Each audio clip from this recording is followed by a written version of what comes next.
seen the movie Shawshank Redemption? Raise your hand. Just a few people. This movie was made in 1994 and stars Tim Robbins and Morgan Freeman. And if you haven't seen the movie, it's a very good movie. I suggest that you perhaps rent it and watch it. But what it's about Tim Robbins, who's been wrongly convicted for the murder of his wife and her lover. So he goes to prison, and he's there almost 20 years, and he has gone through so much drama while they're in prison. And when he finally reaches a point where he just can't seem to take it anymore, he's talking to Morgan Freeman, and he tells him a particular line in this one scene. And this particular line really hit my heart one day. It's like the light bulb went on. And the scene is where he's telling him, life only gives you one choice. Either you get busy living or you get busy dying. And ladies and gentlemen, I want to persuade you and encourage you to always get busy living. And take it from someone who was busy dying for over 30-something years. And I say that because I had severe depression.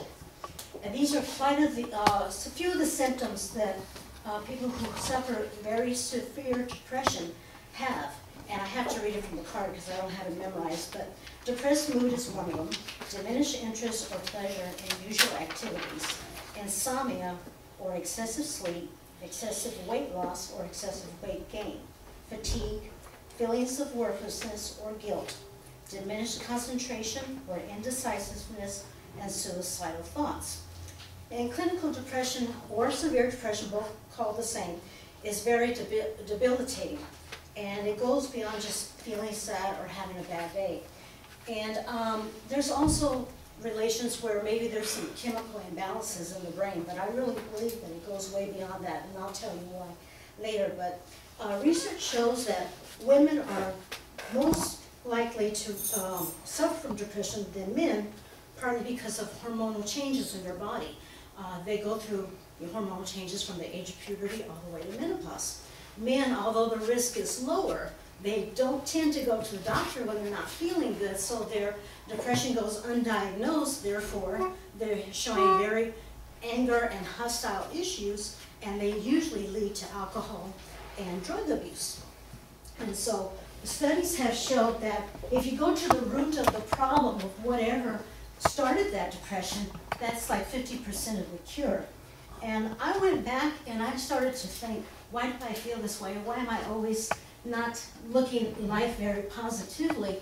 And I started to really do some soul searching. And I didn't have the insurance and the finances to go get the proper medical treatment. So I had to ask Almighty God to help me. So in researching that, I found out that I had been depressed since the age of 4. And when I look back, that's when the child abuse started. So for me, that was the root of my depression. And now studies show that children as young as age 3 years old suffer from depression.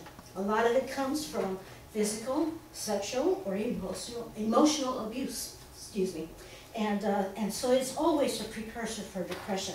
And any kind of humiliating and belittling statements that you tell that child tears down their self-esteem, which has destructive effects on them, leading to depression and other emotional problems. With all the technology and medical research we have now, there is definitely a solution for severe depression.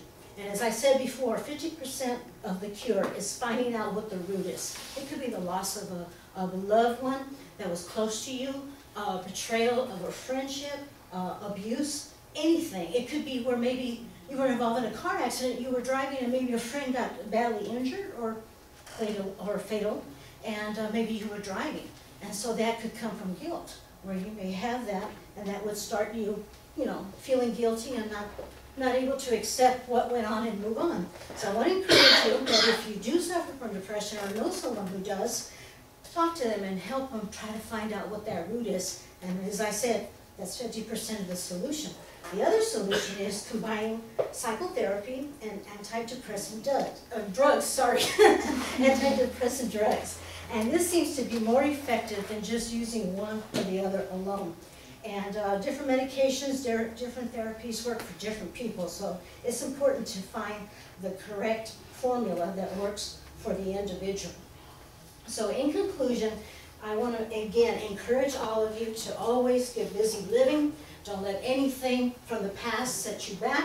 And whatever it is that you want to pursue in life, you can accomplish it. And all you have to do is get busy living, pursuing your dreams, and let nothing, like depression or anyone, stop you from doing it. So what do we all need to get busy doing? Living. There you go. Thank you all.